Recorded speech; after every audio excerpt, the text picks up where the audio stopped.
मेरा नाम हर्बलिस्ट अली सुलेमान है।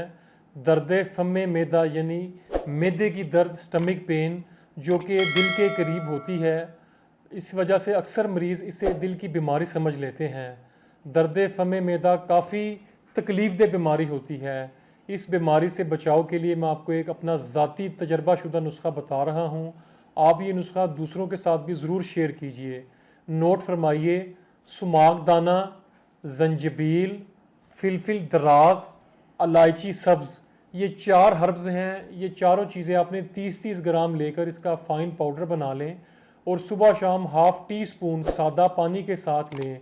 अगर दोनों वक्त खाने के बाद लें तो ज़्यादा बेहतर होगा। अल्लाह की रहमत और करम नवाजी से स्टमक पेन यानी मैदे की दर्द से इंशाल्लाह मुकम्मल निजात मिल जाएगी।